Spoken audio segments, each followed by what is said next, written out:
Joel doing the entertainer, and the line that I'm sort of interested in is, so they cut it down to 305. They cut a song down to 305. Now, I read an article recently about how to make a hit song, and they think, the authors think one of the important issues in the song is the length of the song. And in particular, the article said the song should be no longer than 3 minutes 30 seconds or 210 seconds. So this just struck me as a hypothesis testing problem. And so this is the objective of this video, to be able to do hypothesis testing of mean problems. So we took a random sample of 40 hit songs, and we found that their sample mean was 233.5 seconds, standard deviation 54.5.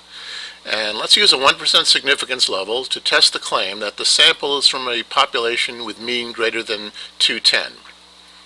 So there are two ways to do hypothesis testing problems. First is the critical value method, and second is the p-value method, and we're going to do both of these.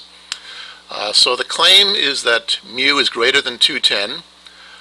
The null hypothesis is that mu equals 210. The alternative hypothesis is mu greater than 210. We're going to use a t-test with n equals 40, because that's what the sample was, so its degrees of freedom is 39, and we're going to use alpha equals 1%. So as usual in these problems, the test statistic is x bar minus mu divided by the sample standard deviation divided by the square root of n.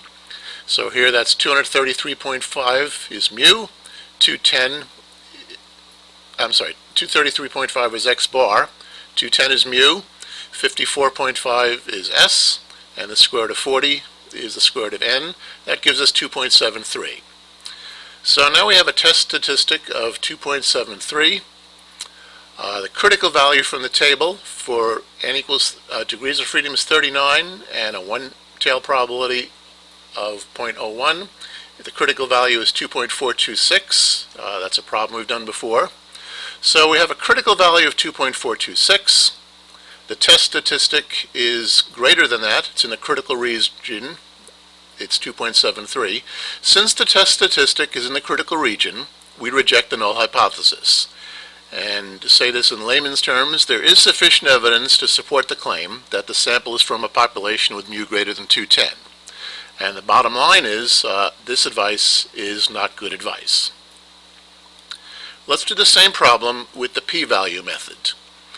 The t-statistic is still 2.73, but now the issue is, how do we find the p-value corresponding to a t of 2.73?